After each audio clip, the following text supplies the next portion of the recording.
Never know when you gon' need me. Few things I can't provide me. I check them, might come back inside. What does your general manager title mean? It means I generally manage things, and I manage things in a general way. I'm sure there's more to it. I can't really put it into words, what I do. It's hard to describe. I mean, I don't think you'd understand really what all goes into it. It's complicated. What do you think of Coach McHugh? Great motivator. Great motivator, man. Oh, I like that, Justin. Nice. Yeah. And owner Unglab? Oh, great. He just tells us to play, win. Win at all costs. I think he wants to feel connected to us in some way, and that's why he became owner of the team, so he could still kind of stay in contact with what we were doing, even if he couldn't be a direct part of it. And I think that's good for him. I'm glad that he found that rewarding enough to invest in us. I just think he's our angel. Paul's a great guy. Met him a few times, so hopefully I can represent his way of life on and off the court. When nobody believed in us, he did. Paul put trust in us. I'm trying to give trust back to him. Because right now, I don't have much to go on with what he's doing. I'm not sure what he's doing here. I'm going to just trust that he knows what he's doing. He's asked me to be his eyes on site, eyes and ears on site.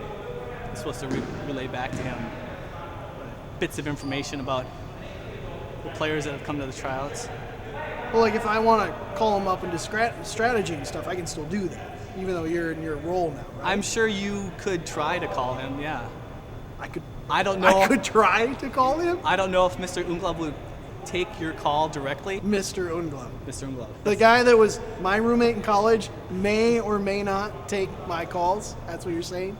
Mr. Unglab? Yeah, Mike, I don't know what to tell you, man. He's asked me to fill a role here. That kind of attitude isn't going to fly with Mr. Unglab from now on, probably.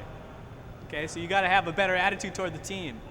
F you, Dave. It may look like I'm enjoying this, but this isn't fun at all for me. You better get on board. You're not running this show. No. I'm not running this show. You better get on board. That's all I'm going to say. Get on board.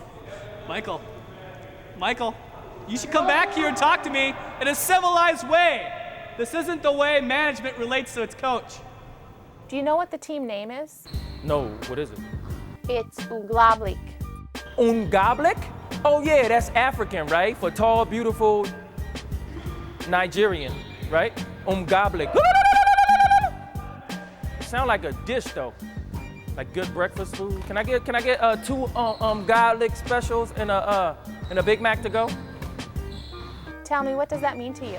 It doesn't mean anything to me. Is it supposed to mean something? I guess I don't really know. I couldn't pronounce it for the first, 5 games that I was on the team. But it's become to be something that's unity. It's a team. It's kind of our motto that we yell. It's kind of our hi-oh, if you will. It's all about not being workplace appropriate, exposing yourself and leaving it all out there on the court. Taking a charge, elbows buried in the ground, can't feel them for the next day. Burying a free throw with no time on the clock. Just putting your thumb up, shouting it, means everything. Unglaublich comes from the German root for unbelievable, or incredible. And when I think about our team last year, we had a bunch of guys that rose, Cinderella story, to take home the championship. So for me, it's a lot about completely rethinking what is or is not possible in your daily life, And that might be at McDonald's. You say to yourself, can I eat a 4th double cheeseburger? It might be at work. Can I shave another 5 minutes off my commute time? I don't know. But I think you always got to be trying to get outside the box, find a new ground, new playing field, new ideas. Unglaublich! 2-3 zone, you got 2 guys up top, right? And if there's a ball. Which one of you guys will give this to? What is it? It's the money. Money? What money? Never mind.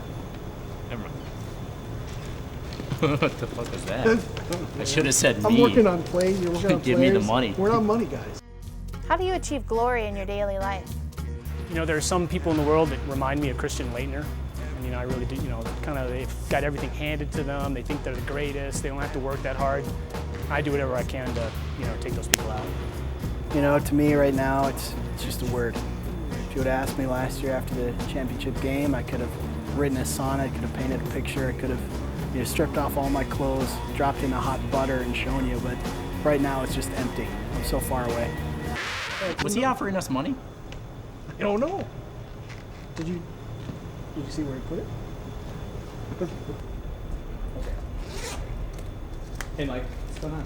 Well, I promised this to you and Paul the other day.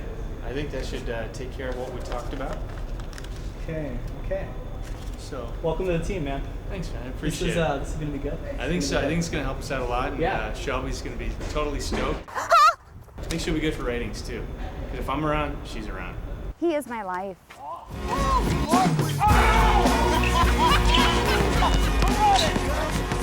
Glory is anything. You can find glory in anything. At the end of the game, last buzzer shot, make the shot, that's glory. You're winning by 20, that's glory. A girl gives you a phone number, that's glory. Glory!